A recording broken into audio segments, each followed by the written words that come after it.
안녕하세요. 네. 안녕하세요. 네. 네. 오늘의 그 건강교실 주제는요, 부종에 대해서 한번 같이 이야기 나누기로 했어요. 혹시 그 부종에 대해서 경험하신 것들을 한번 이야기 나눠 볼까요? 유 대표님, 부종에 대해서 뭐 주변에 뭐 보거나 아니면 본인이 경험한 사례가 있을까요?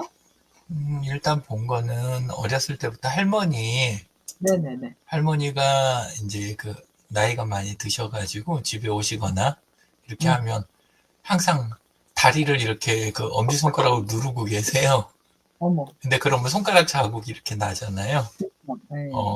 이게 살이 찐 게 아니라 부어서 그런 거야. 그러면서 이야기를 많이 하시더라고요. 근데 할머니가 워낙 이제 많이 돌아다니시고 아. 그러니까 항상 이동을 하시니까 그래서 그러나 아니면 나이 들면 그런 건가 이 정도만 생각을 하고 별로 못 느꼈어요. 예, 근데 제가 요즘 들어가지고 자꾸 이제 그 약 때문에 이제 너무 안 움직여서 그러는지 이렇게 자꾸 이제 얼굴이 부어요. 아. 예, 그래가지고 어, 왜 그런가 싶어가지고 이번에 이제 고혈압하고 고지혈약 먹으러 가면서 먹는 거 타러 가면서 물어봤더니 그 약 조금 쉽게 그렇게 될 일 별로 없는데 이렇게 음. 이야기하시더라고요. 예, 근데 이제 앞전에 그 저기 뭐지 간 혈전 예, 네. 그거 약이 아직 안 끝나긴 했는데 그때 얼핏 이제 그 약간 뭐 부작용들이 있을 수 있다. 근데 심한 건 그런 건 없을 것이다. 그리고 두 번째 다시 그 CT 촬영한 다음에 두 번째 다시 약 절반으로 조절할 때 예, 그때도 일단 부종 없어졌고 약도 이제 줄이니까 부작용이나 이런 거 있었으면 그게 더 줄어들 거다. 그 정도까지가 이제 제가 알고 있는 것 전부 다입니다. 네. 그 요즘 얼굴 부종이 심하시다는 거죠? 안 그런 날도 있는데 아. 여기가 이렇게 부어요. 여기가 아. 자꾸 그래서 살이 찌나 처음에 생각하다가 예, 근데 살찐 걸 수도 있는데 근데 이제 붓기도 좀 있는 것 같아요. 왜냐하면 이게 고르게 항상 그러면 이게 살이라고 생각을 하겠는데 자고 일어나고 그러면 어떤 날은 여기가 홀쭉해요. 이렇게 딱 이러는데 근데 이제 어떤 날은 여기가 볼록해요. 이렇게 예, 그래서 이거 부기가 맞나 보다 그렇게 생각하고 있습니다. 근데 그 부기가 그 하루 종 생활하면은 좀 빠지지 않나요? 부기라고 예, 생각. 왔다 갔다 하고 특히 네. 이제 바깥에 일정이 있어가지고 나갔다 오거나 그러면 이제 저녁 때 보면 들어가 있어요. 그래서 오히려 예, 혹시 그 전날 야식 먹은 날 아닐까? 부종 있는 날이? 제가 야식을 거의 안 해요. 요즘은 안 예, 드시고. 예. 그 대신 이제 저긴 하죠. 그 저녁 때도 간단한 마실 거나 물 뭐 이런 거는 뭐 자기 전까지 먹는 때도 있긴 있어요. 아. 그리고 야식은 주로 금요일 날 좀 합니다. 금요일 날 교회 모임이 있는데 이게 네네. 되게 늦게 끝나요. 예, 그리고 그쵸. 어떨 땐 12시 넘기고 막 이러니까. 근데 제가 앞에 보이면 자꾸 주워 먹는 습관이 있잖아요. 예, 그러다 보니까. 근데 딱 그날만 붓는 건 또 아니에요. 그 토요일 날 아침만 부으면, 좀 제가 생각하기가 쉬울 텐데. 예, 음. 그렇습니다. 네. 그렇군요. 장 소장님은 어떻게 부종에 관한 경험이 있으세요? 그죠. 저는 부종 쪽은 특별하게 이렇게 경험한 거는 기억이 잘 안 나거든요. 네. 예, 몸이 부었다라고 하는 거. 그냥 뭐 산행 오래 하고 나서 이제 다리가 좀 무겁다. 그 뭐 다리가 부은 거 같지는 않고 그냥 근육이 된 거니까 부종이라고 볼 수 없을 것 같고요. 부종에 대한 경험은 그렇게 저의 경우는 예, 없어요. 없고 네. 주위에서 하지정맥이라 그러나요? 네네. 다리에 이렇게 핏줄 나오고 막 이러는 거 있잖아요. 네. 하지정맥. 근데 그런 사람들 이 얘기는 좀 듣고 주위에서도 이제 그런 사람들 봤거든요. 상당히 고생하고. 근데 하지정맥인 경우에 임산부인 경우는 그게 자연분만이 좀 어렵다 그러더라고요. 하지정맥인 여성인 경우는 이 제왕절개를 하는 경우가 있다 이렇게 알고 있거든요. 네. 예, 예. 그 정도. 네. 네. 특별히 뭐 부종 그러면 몸에서 부종은 뭐 그 치주 질환도 일종의 부종이라고 볼 수 있나요? 잇몸이 붓는 거. 그것도 뭐 그것도 염증이 생기면은 염증이 부종이라고 볼 수 있는 거죠. 그러면 저 같은 경우는 치주 질환 때문에 잇몸이 부어서 그때 이제 하도 심해서 피나고 뭐 구취가 나고 해가지고 치주 질환 수술을 6번 정도 좌우 이 네 번이잖아요. 그렇죠. 그다음에 위아래 6번에 걸쳐서 그 치주 수술을 했거든요. 그 잇몸을 다 절개하고 안에 고름 뭐 이런 거 뭐 치석 다 빼내고 한 번 하는데 2시간 정도 걸린 것 같아요. 이게 한꺼번에는 못하고 하도 힘드니까 6회에 걸쳐 가지고 근데 치주 질환 수술을 2008년도에 이게 퇴직하면서 이제 했어요. 퇴직하면서 그때 치아를 그나마 의사를 잘 만나서 그렇게 해주기가 쉽지가 않다 그러거든요. 그렇게 치주 질환이 심할 경우에는 뭐 6번에 걸쳐서 시술한다는 게 의사 입장에서 상당히 힘들고 이렇게 좀 그러한 그 수술이기 때문에 권하지 않고 그냥 놔뒀다가 나중에 이제 뭐 치아가 이제 빠진다 뭐 이런 상태에서 이제 임플란트 하는 거를 이제 권유를 하고 이런데요. 저는 그때 그 의사가 치주 질환 수술을 할 수 있는 마지막 기회라 그러더라고요. 치주 질환 수술이 힘들긴 한데 우리 선생님이 결정하세요. 치주 수술을 하시겠습니까? 아니면은 이대로 놔둬서 그 수술 받기가 좀 힘들고 어렵다 그러면은 자기 자연 치아를 이제 보존하고 쓸 수가 없습니다. 길게 봐서는 전부 다 이제 임플란트를 해야 되는 상황이 될 거예요. 이렇게 얘기했거든요. 그때 그래서 치주 질환 수술을 6번 해가지고 그나마 지금 15년, 16년째 자기 일을 쓰고 있는 거죠. 근데 이번에도 이제 치과에 갔다 왔는데 이제 거의 뭐 제 이는 쓸 만큼 다 썼다 그러더라고요. 그래서 이제 순차적으로 이제 뭐 자연적으로 이제 노화가 되고 이제 뭐 주저앉고 뭐 이런 부분이니까 순차적으로 임플란트를 이제 해야 될 그런 단계니까 마음의 준비를 하십시오. 또 이런 얘기를 하거든요. 그래서 하여튼 저는 그 잇몸 치주 질환 때문에 고생을 많이 했고 수술을 해서 다행히 16년 동안 자기 일을 갖다가 온전히 쓰고 있다. 고마운 생각을 하고 있어요. 네. 네, 감사합니다. 네. 이빨 얘기를 했네. 네. 근데 뭐 그런 경우는 치료 과정 중에 염증이 있고 이래서 뭐 이렇게 큰 부종이라고 생각할 건 없을 것 같아요. 네. 네. 근데 이제 우리가 오늘 주로 얘기하는 부종은 이제 외형적으로 부었다. 그러니까 보통 물이 차는 거를 부종이라고 얘기를 하거든요. 근데 이제 저는 어렸을 때 외할머니가 한 63세 간암으로 돌아가셨어요. 제가 그때 중학생이었는데 할머니를 뵈러 갔는데 할머니가 얼굴이 노랗고 배가 그냥 볼록 이렇게 네, 간질한 환자들은 복수가 차더라고요. 복수. 네. 그래가지고 그런 거 경험했고 또 제가 손해사정 회사 거기에 직원으로 있을 때 또 사장님이 간 경화가 오셨어요. 네, 그분도 복수가 차더라고요. 얼굴은 빼빼 말라가는데 신체적으로는 말라가는데 복부는 그냥 뭐 남산만해지더라고요. 배가. 네.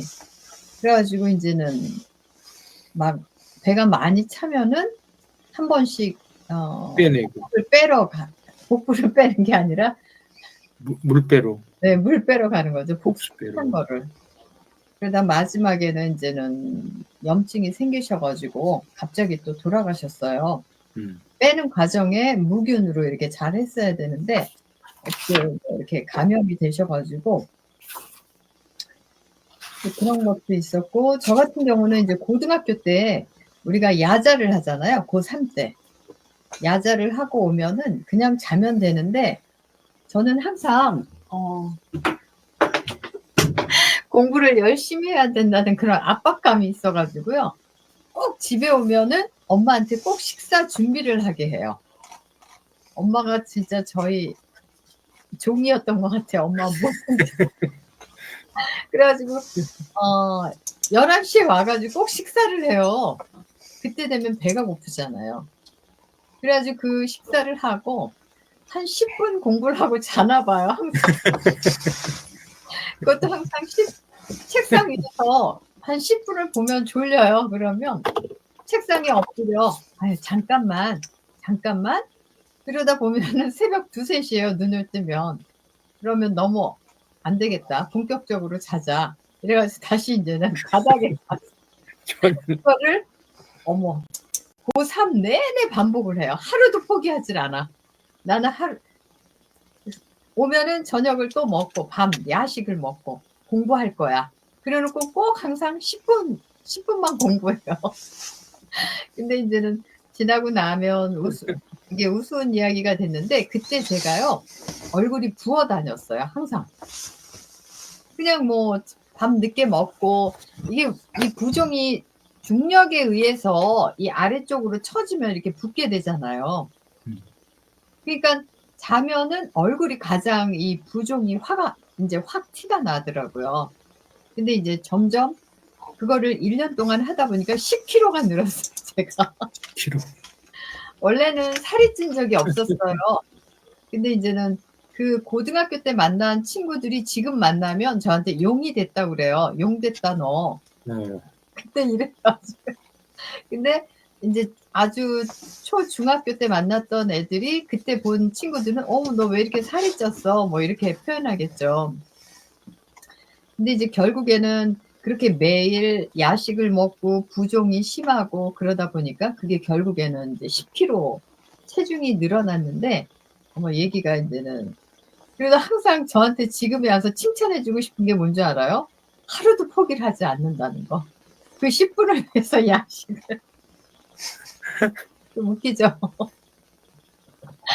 그랬는데, 그래서 항상, 지금 엄마네 그 집에 가면 가족 사진이 있어요. 가족 사진이 있는데, 그때, 친인척의 그 결혼식이었는데, 오랜만에 가족 사진을 다 같이 거기 참여하니까 거기 가기 전에 가족 사진을 찍자 이래가지고 그날따라 제가 목욕탕을 갔어요. 때 빼고 광을 낸다고. 근데 목욕탕에서 오늘은 좀 예쁘게 하려고 마사지를 받고 좀 이렇게 누워있는 시간이 많았어요. 그랬더니 그 사진을 보면 완전 달덩이에요. 왜?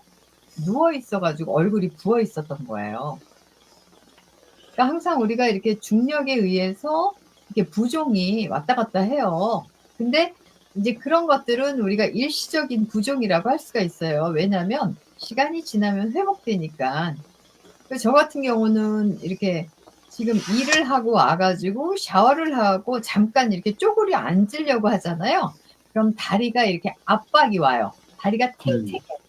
그래서 내가 이게 하루 종일 서서 움직이다 보니까 아무래도 이게 이제는 밑에 이제 혈액순환이고 뭐 이런 것들이 아래쪽으로 이렇게 조금 처지는 것 같아요. 그래서 이제 뭐 그런 것들은 일시적이고 병적이 아니기 때문에 저녁에 주무실 때 이제 올린다든가 뭐 병적이 아닌 거는, 또 병적이 아닌 거는 또 이렇게 빨리 회복이 되잖아요. 근데 병적이다 이러면은 회복이 안 되겠죠. 아무래도 원인을 파악하기 위해서 병원에 가야 하지 않을까. 네. 그래서 보통 이렇게 야식을 먹거나 짜게 먹거나, 저는 짜게 먹으면 제 생각에는 그래요. 우리 몸의 체액, 우리 몸에도 물이 뭐 60 내지 70%라고 하잖아요. 근데 그 물에 그런 어떤 나트륨이라든가 이런 어떤 전해질의 균형이 이루어져야 된다고 생각해요. 짜면은 농도를 맞추기 위해서 물을 가지고 있어야 돼요, 우리 몸이. 제 생각에는 그래요. 그러다 보니까 짜게 먹으면 수분을 많이 보유해요, 우리 몸이. 그래서 약간 적당히 이렇게 염분을 맞춰서 먹으면 괜찮은데, 그리고 우리가 또 짜게 먹으면 어때요? 물을 많이 먹게 되잖아요. 갈증, 단 거를 많이 먹어도 그렇고, 짜게 먹어도 그렇고, 물을 많이 흡수하려고 그러거든요. 그러니까 아마 제 생각에는 그런 어떤 물의 농도의 그 균형이 깨져서 물을 많이 흡수하려고 하는 건 아닌가. 예. 그래서 오히려 그 어떤 분은 이 부종을 과잉 탈수로 표현을 하더라고요. 우리가 커피를 마시거나 차를 마시거나 뭐 국을 짜게 먹거나 이러면 이제 탈수 현상이 많이 일어난대요, 오히려. 그래서 물을 많이 보유한다고 저랑은 좀 반대적인 개념으로 표현을 하시는데, 아무튼 이 우리 몸의 균형을 이루기 위한 어떤 메커니즘 아닌가, 저는 그런 생각이 들더라고요. 네. 근데 이미 제가 올려놓은 거 보셨죠? 토론방에. 그럼 네. 어떻게 장 소장님이 하나 그냥 설명해 주실래요? 그 부종의 원인에 대해서. 네, 여기 지금 저 올려놓은 거 다양한 종류의 부종과 발생 원인. 부종은 신체 특정 부위가 붓는 현상으로 다양한 원인에 의해서 발생이 될 수 있다. 부종의 원인을 알아보고 어떤 경우에는 병원을 방문해야 하는지 알아봅시다. 이렇게 돼 있어요. 부종의 종류는 국소 부종과 전신 부종. 국소 부종은 염증과 외상, 혈전, 림프절 막힘 등이 원인이 되고, 전신 부종은 심장이나 간, 신장 질환 등이 직접적인 원인이 된다. 이렇게 되어 있습니다. 부종의 원인으로는 첫째는 심혈관 질환. 그래서 심혈관 쪽에 이제 질환이 있을 경우에 우울혈성 심부전, 그다음에 정맥순환 장애, 두 가지를 이제 심혈관 질환으로 보고 있습니다. 우울혈성 심부전은 심장이 제대로 기능하지 못해서 혈액순환이 원하지 않을 때 발생합니다. 이게 이제 우울혈성 심부전이라는 게 이제 주로 이제 뭐 하지정맥류라고 생각하면 될 것 같습니다. 그건 아니거든요. 정맥순환 장애가 딸이 있네요, 그죠? 다리 정맥의 혈액순환이 원활치 않아 다리에 부종이 발생합니다. 이렇게. 두 번째, 신장질환에는 신증후군이라는 게 있습니다. 신장에서 단백질이 과도하게 빠져나가서 혈액 내 단백질 농도가 낮아져 부종이 발생한다. 특히 눈 주위의 부종이 특징적이다. 신부전은 신장의 기능이 저하돼서 체내 수분과 노폐물이 축적이 되면서 전신 부종이 발생이 됩니다. 그래서 우리 신부전이라고 하는 게 뭐 신장 투석한다는 게 이 경우를 얘기하는 것 같은데요. 간질환은 간경 변증, 복수가 동반이 된다는 게 이제 특징적으로 좀 설명을 하고 있습니다. 갑상선 질환, 갑상선 기능 저하증. 그래서 신체 기능이 저하돼서 부종, 피부 건조, 체중 증가 등이 나타난다라고 하는 게 이제 갑상선 기능 저하증이라고 보고 있습니다. 주위에서 갑상선 질환들은 많이 이제 좀 듣고 보고 한 것 같습니다. 약물 부작용은 스테로이드제, 비스테로이드성 소염 진통제, 칼슘 채널 차단제 등 뭐 이런 그 감기약이라든지 뭐 그런 종류의 이런 제제들이 들어가 있는 약물을 먹으면 아무래도 좀 얼굴이 붓고 신체가 좀 붓는 듯한 그런 현상이나 느낌이 오는 게 일반적인 것 같습니다. 그다음에 여성의 경우에 임신, 호르몬의 변화에 따라서 손과 발에 부종이 일어나는 경우, 영양 불균형, 단백질 결핍으로 인해서 혈액 내 단백질 농도가 낮아지면서 부종이 발생할 수도 있다.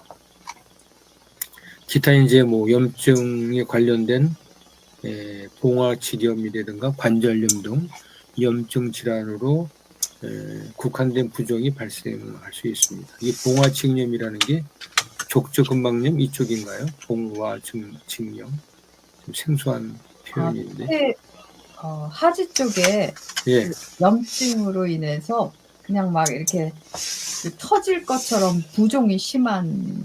그게 봉화지렴이에요. 네, 저도. 이게 어려운 표현이네요. 봉화지렴. 이름이에요, 질병 이름. 질병 이름. 네. 이거 한문으로 쓰면은 좀 이해가 되기도 한데 한글로 하니까 이게 전혀 감이 안 잡힙니다. 알레르기, 혈관 부종과 같이 특정 물질에 대한 알레르기 반응으로 부종이 발생할 수 있습니다. 림프 부종, 림프관이 막히거나 손상이 돼서 림프액이 정체되면서 부종이 발생이 됩니다. 라고 하는 게 이제 부종의 종류와 원인에 대해서 얘기가 되어 있고요. 자, 이렇게 몸이 붓고 이럴 때 언제 병원에 가야 합니까? 라고 했을 때 갑자기 심하게 부었을 때, 그다음에 부종이 지속되거나 악화될 때, 이건 뭐 실제로는 이제 당사자들이 다 느낄 수 있는 그런 상태라고 볼 수가 있겠습니다. 약물 복용 이후에 다른 부종이 발생이 됐을 경우에는 전문가하고 상담하는 게 좋다. 이렇게 좀 설명을 해주셨습니다. 네. 이상 내용을 좀 말씀을 드렸습니다. 네, 감사합니다. 네.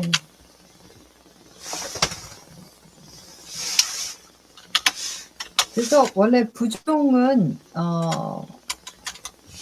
자기가 이제 부종이 오면은 관찰을 해야 될 것 같아요. 국소 부종이냐, 전신 부종이냐, 어떤 특정한 부위에 부종을 우리가 국소 부종이라고 그러잖아요. 눈 부위 부종이냐, 얼굴만 부었냐, 다리만 부었냐, 아니면 전신이 부었냐, 뭐 이런 거에 따라서 잘 살펴보시고 병원에 가야죠. 뭐 계속 부종이 나타나면 딴 게 있나요? 어느 병원에 가야 돼요? 부종이 심하다 그러면 내과 쪽을 가야 되나요? 근데 요즘은 이제는 뭐 일단 우리가 1차 병원을 가야죠. 뭐 그렇죠? 1차로 뭐 가정의학과를 갈 수도 있고, 네. 그리고 이제 좀 더 뭐 이상 다른 게 큰 질환이 의심된다 그러면 이제는 소견서를 써주잖아요.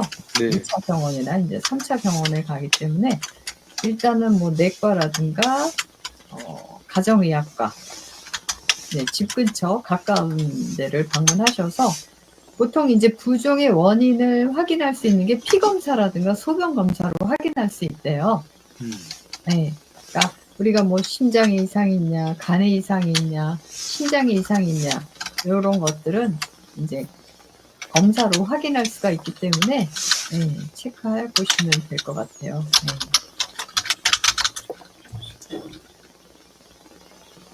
근데 우리가 이제는 평상시에 부종도 제 생각에는 예방을 하기 위해서 그냥 일반적인 우리가 건강한 생활을 지속적으로 해야 되지 않을까 싶어요. 그러니까 뭐 규칙적인 운동이라든가 뭐 이제 균형 잡힌 식사, 또 적절한 수면이라든가 뭐 이런 것들이 이런 부종이라는 것도 예방할 수 있지 않을까. 그리고 실제로 이제는 부종이 심하다 그러면 경우에 따라서는 수분을 제한을 해요. 그러니까 일반적으로는 물을 많이 마셔라, 뭐 1.5에서 2리터 정도는 하루에 마셔야 된다라고 얘기를 하지만, 만약에 부종이라는 진단을 받고 이게 어디 심장의 문제다, 신장의 문제다, 간의 문제다 그러면 수분 공급을 또 제한하는 경우가 있어요, 의사가. 네.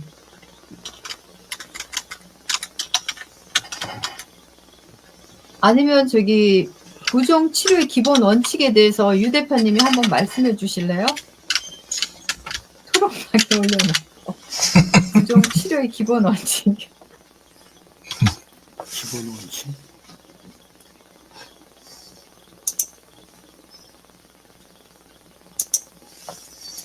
있습니다. 마이크가 꽂아 있어요. 네. 예. 마이크 켰습니다. 네.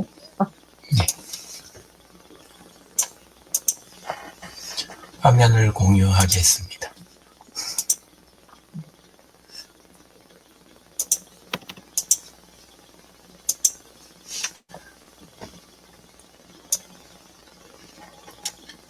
보이세요? 네네네네. 네. 그 올려주신 자료예요. 예, 근데 부종의 종류에 따른 이거 치료 뭐 이런 거 내용 여러 가지 올려주셨네요. 네. 예, 그렇게 해서 부종 종류가 심장, 신장, 간 부종, 림프 부종 뭐 대충 이런 식으로 여기는 나눠놨네요. 그리고 치료 원칙에서는 원인 질환을 치료를 결국은 해야 된다. 그러니까 병원 아까 가자고. 또 우리 염분 이야기도 한참 했죠. 예, 그리고 수분 섭취 조절 이야기도 하셨고. 그리고 이뇨제를 쓰기도 하고 생활 습관을 개선을 해야 된다. 이렇게 해주셨고 생활 습관 요거 개선하는 데는 운동을 하라네요. 아까 다리 올리기 이야기 해주셨고 근데 압박 스타킹도 쓰나 봐요.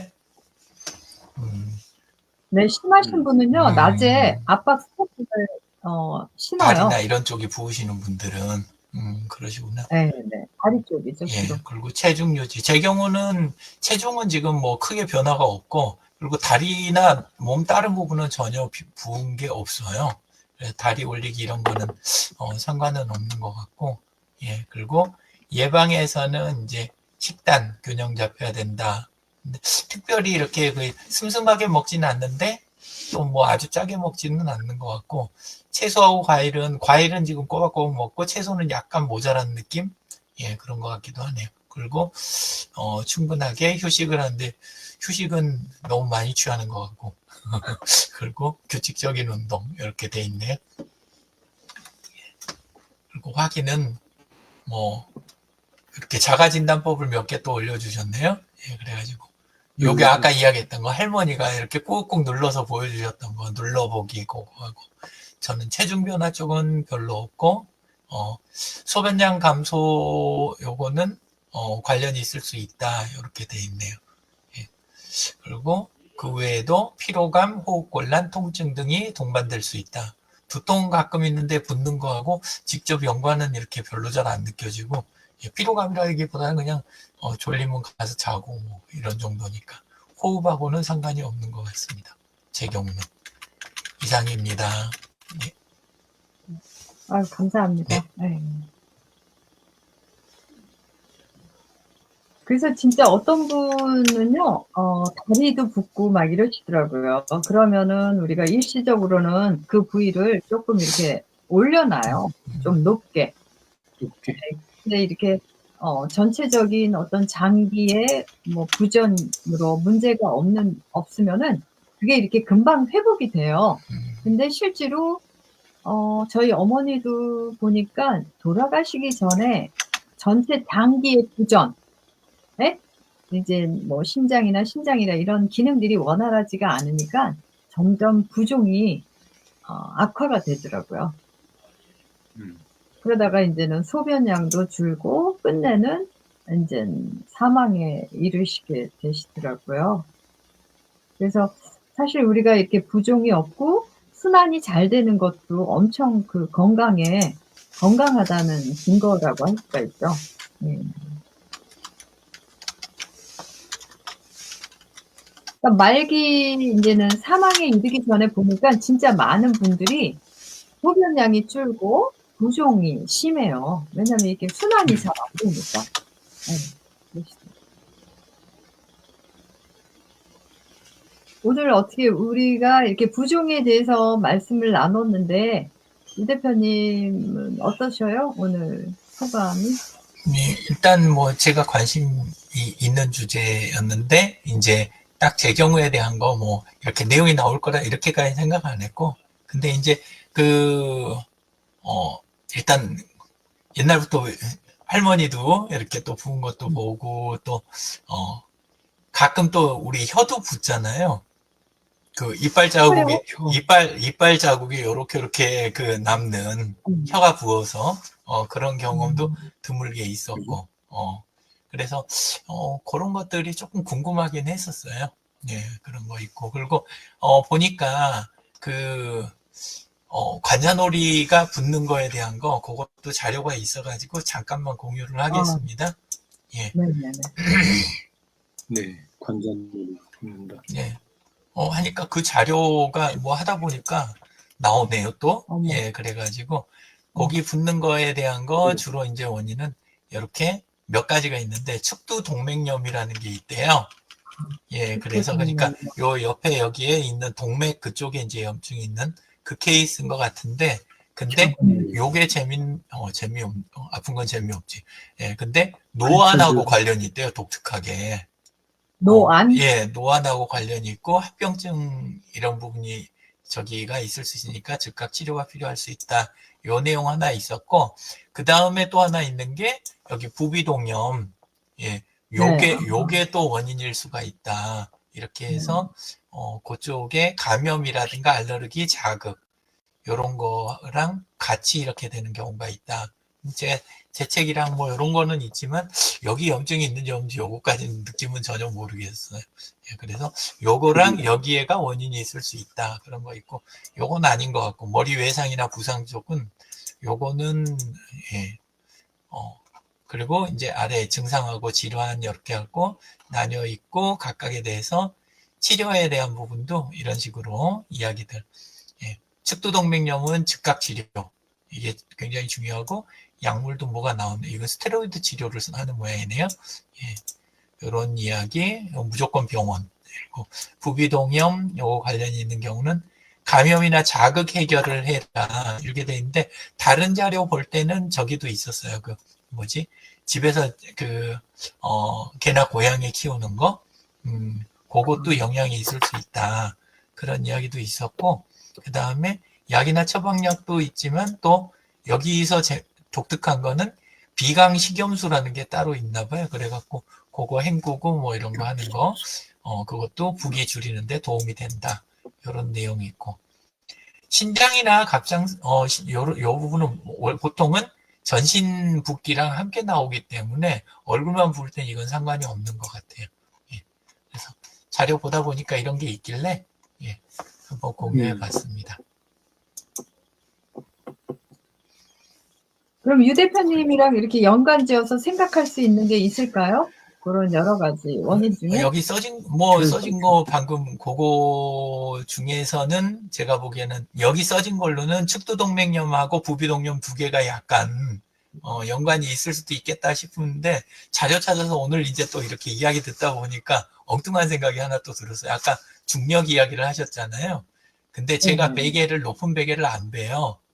저는 베개를 그 목베개만 해요. 그러니까 목에다. 예, 베개를 여기다 안 대고 여기다 대거든요. 그러니까 이렇게 제껴지잖아요. 그러니까 자고 일어나면 여기가 붓는 게 혹시 베개 때문은 아닌가 갑자기 그 생각을 했어요. 왜냐하면 이게 특별히 그날도 엊그제였는데 거기 이제 여기 양재역에 정가정의학과 거기를 갔는데 제가 좀 부어요. 그러니까 양쪽이 달라요, 같아요? 그러더니 갑자기 손가락으로 꾹꾹 누르면서 아파요, 안 아파요? 그러더라고요. 특별히 아프진 않은데요. 별거 아닌 것 같은데요. 그러고, 예, 그러고 넘어가더라고요. 예. 그래서, 하여간 좀 그것도 갑자기 의심이 갔어요. 예, 베개 쓰는 습관도. 근데 그렇다면, 옛날에는 왜 그게 잘 저희가 안 됐지 그러는데 이게 지금 요즘 체중이 크게 늘지는 않았지만 그래도 한 3kg 요 정도는 늘었거든요. 그래서 영향이 좀 있나? 요즘 물도 조금 더 마시는 거고 그 다음에 체중도 한 3kg 늘었고 79 지금 요즘 그러거든요. 그러니까 그것도 있고 베개 이렇게 해가지고 일단은 예, 그리고 몸에 어디 이제 이상 느껴지거나 그러면 바로 병원 가보겠습니다. 부비동염 저도 검사해 봤었거든요. 네. 최근에 제가 비염 때문에 한번 병원을 갔었어요. 그랬더니 부비동염이 있을 수 있다고 하면서 그 부분도 이제 엑스레이를 찍었는데 저는 염증이 하나도 없다고 결론이 났어요. 그런데 약을 너무 많이 주시고 약을 안 먹었어요. 네. 그래서 사실 우리가 뭐 몸에 이상이 있고 뭐 불편하다 그러면 우리가 간단히 생각하면 병원에만 가면 모든 게 해결이 될 거라고 기대를 하는데 못 하거든요. 기대를 못 해요. 병원도 하나하나 체크하고 이상이 있는 게 현대의학으로 할 수 있는 게 있고 없는 게 있거든요. 그래서 제 생각에는 자기 몸은 자기 스스로가 우선은 관리를 해야 된다고 생각을 해요. 이제 병원에 100% 의존할 수가 없다. 그렇게 생각이 들거든요. 그래서 괜히 비염 때문에 병원에 갔는데 그냥 약봉지만 너무 많아가지고 그냥 허탈했어요. 그 기능이 비슷한 약인데도 막 약을 두세 가지를 막 섞어서 넣더라고요. 그 효능이 떨어져서 그런지 모르겠는데 진짜 약을 처방받으면 한 뭐 6, 7 알이에요. 약이. 네. 그랬는데 근데 그 어쨌든 병원에서 처방한 그 약물 있잖아요. 네. 그 처방전 나오는 거, 네. 그게, 저기는 들어가지 않나요? 그 의료보험 쪽으로? 다 정보가 의료보험도. 넘어가잖아요. 네. 그죠? 네. 그게 넘어가면 그 약들끼리에 서로 이제 그 충돌 문제라, 그러니까 충돌이나 간섭 문제 이런 거는 그 약국이라든가 아니면 처방 네네. 내리는 그 의사 거기에 안 떠요? 이게? 서로 요런 부분 지금 다른 약물하고 문제 있습니다라든가 이런 걸 안 해주나요? 근데 이제 우리나라는 외국은 주치의 개념이 있어서 그 의사 한 분이 다 모든 걸 알 수 있잖아요. A라는 환자에 대해서. 근데 우리는 이제 과마다 진료잖아요. 치과, 내과, 외과. 그래서 진짜 어떤 분은 뭐 세과를 간다든가 뭐 이러다 보면 그게 이제는 확인이 되는 경우가 있고요. 확인이 안 되는 경우가 있대요. 그, 그래서 의사분들은 당신이 먹고 있는 약을 다 이야기해 달라고 얘기를 해요. 그래서 효능이라든가 이런 게 비슷한 게 있으면 다시 처방하지 않도록. 그게 이제는 저는 그 국가가 개인 정보를 가져갔으면 저는 네네. 그거에 대한 책임이 있다. 저는 그 생각이 드는데 조금 의외네요. 원래는 정보를 가져갔으면 그거에 간섭이 있거나 문제가 있으면 당연히 경고를 해줘야 되는데, 어, 왜냐하면 국민 건강을 책임지는 것 자체가 목적이지 동계산에서 내주고 우리 손 터는 게 목적이 아니잖아요. 국민 건강이라는 게. 그리고 근데 우리나라는 개인 정보를 엄청 중요시 여기잖아요. 아니 중요하다 그래서 남한테 알리는 건 아니고 이 사람 건강을 위해서 하는 거고 그걸 시스템에서 경고해 주는 거. 그러니까 충돌하기 전에는 뭐 이어가 안 하면 되니까. 근데 이제 충돌에 대한 거는 예고해 줄 수 있고. 왜냐하면 성별이나 연령대라든가 그 사람의 나머지 상황, 그다음에 이제 그 검진한 정보 이런 게 있으면 앞으로는 이런 게 종합이 돼서 AI가 그렇죠. 딱 네네네. 이렇게 처리를 해주는 그리고 부작용 같은 것도 최소화할 수 있게 그래갖고 진짜 그 최미정님 이야기하신 대로 약물을 최소화하면서도 효과는 네. 정확하게 나도록 해주는 거 그게 제대로 된 의료 행위 아닌가 그런 생각이 들어서요. 그리고 제가 이렇게 보니까요. 당뇨든 뭐든 약을 하나를 줬는데 이 사람이 통제가 안 되는 거야, 질병이. 그럼 또 하나를 주고. 그 2개를 먹었는데도 혈당이 떨어지지 않는다. 그러면 또 3개를 주든지 아니면 인제 다른 약이랑 또 같이 들어가는 거죠. 근데 지금 제가 보니까 약을 너무 많이 드셔요. 약을 드시는 분들은 약을 참 많이 드시거든요. 그게 근데 개인 지금 책임일까요? 아니 근데 우리나라는 문제가 진료 과마다 약을 주잖아요. 과마다. 그러니까 그 의료 맞아요. 체계가 잘못된 거지. 그 개인분이 네.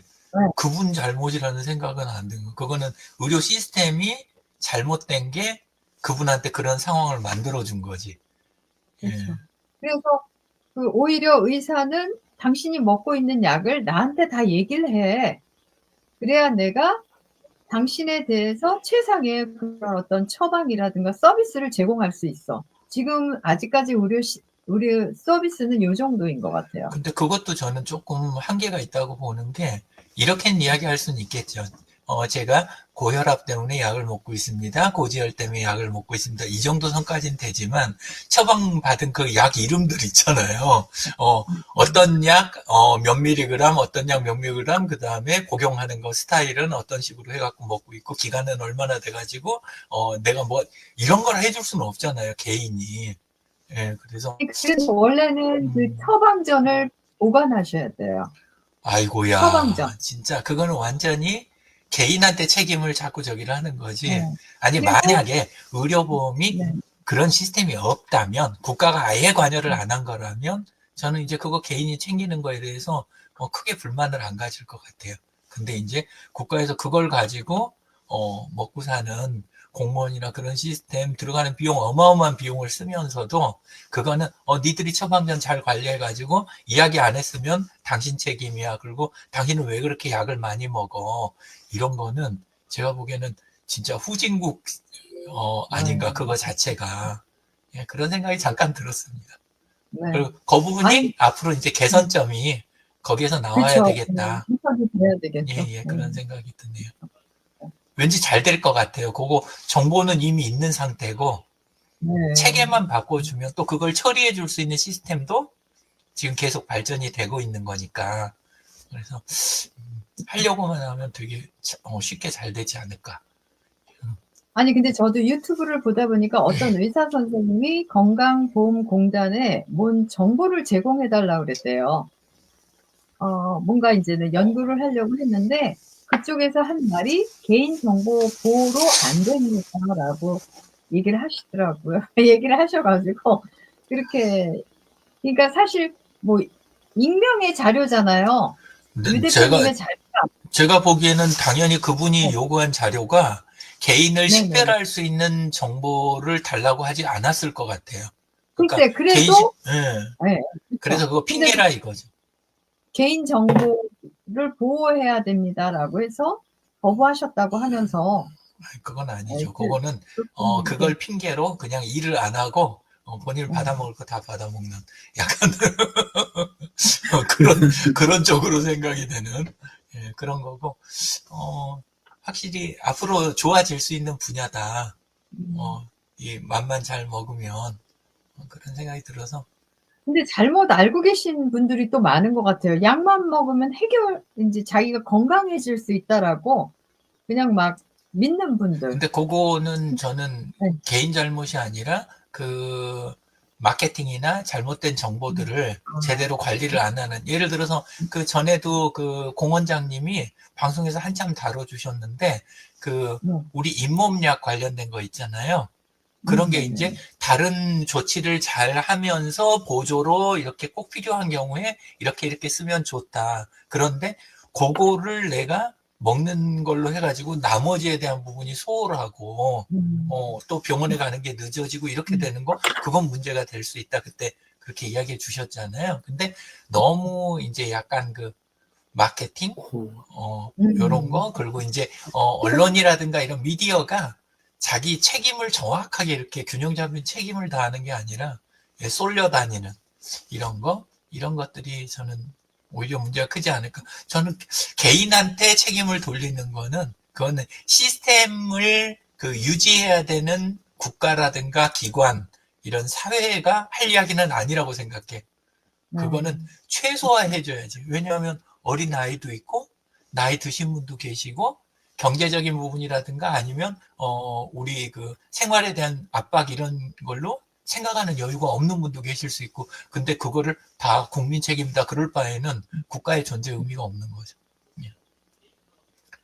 시스템이 최대한 해줘야, 그래야 국가도 있고 학계 작게도 있는 보람이 있고 온갖 연구소나 기업이나 이런 것들이 그걸 통해 갖고 이익을 취하는 곳들 그런 곳들의 책임이다. 그런 생각이 듭니다. 네. 장 소장님은 오늘 부종에 대해서 우리가 공부했는데 어떠세요? 오늘 조금 전에 부비동염 있잖아요. 네, 다 찾아보셨어요. 네, 부비동염. 요거도 이제 부종, 코 쪽에 이제 부종이 생기는 건데 좀 생소한 부비동이라는 게 저는 좀 생소한 거였거든요. 축농증 그러면 알아듣는데 부비동 그러니까 이게 무슨 동네 이름 같기도 하고 부비 트랙인가 뭐 이런 거 생각나고 좀 엉뚱한 게 생각이 나가지고 좀 찾아본 거예요. 그래서 정확히 이해를 했어요. 눈과 코 사이에 머리뼈 주위에 있는 몇 개의 구멍인 줄 아세요?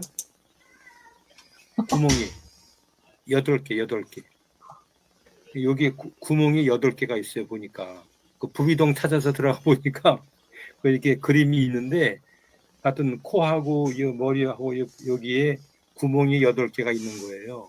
거기에 이제 순환이 잘 되고 뭐 이래야지 이제 코막힘이 없고 뭐 염증이 이제 축농증이 생긴다라고 하는 그 8개 구멍이 이제 뭐 하여튼 여러 염증이 생기는 것 같은데 부비동에 대해서 오늘 좀 알아본 것 같네요. 처음 이게 들어는 본 것 같은데 너무 생소한 표현인 것 같았어요. 부비동이 어디냐 그랬어요. 저는 신체 중에 부비동이 어디냐 그러면 무슨 동네인지 모르겠는데 있을 것 같은데 부비동 일반인들은 잘 모를 것 같아요.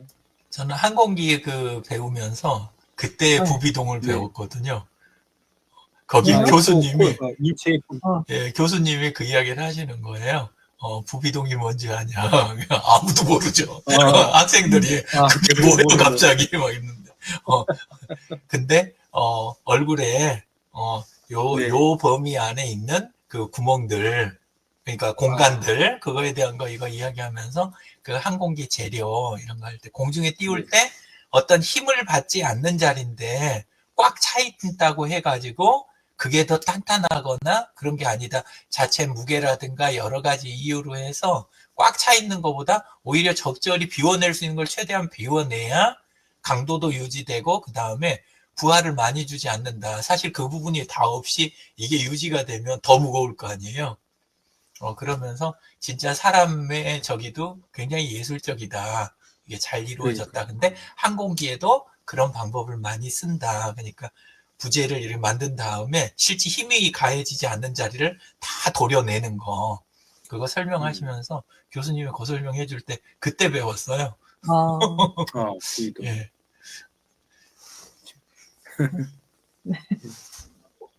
근데 진짜로 생각해보면 이게 다 꽉꽉 차 있으면 더 무거울 거 아니에요? 아이고, 그렇죠. 답답하고. 예. 아무튼 오늘 이제 부종에 대해서 알아봤고요. 또 이렇게 부종으로 계속 어떤 증상이 완화되지 않으면 꼭 한 번은 병원에 가보셔야 된다는 거. 원인을 진단받고 치료하셔야 됩니다. 다음 주는 쉬고요. 그 다음 주에 만나 뵈야 될 것 같아요. 제가. 네. 그 다음 주에 주제 뭐를 한번 해볼까요?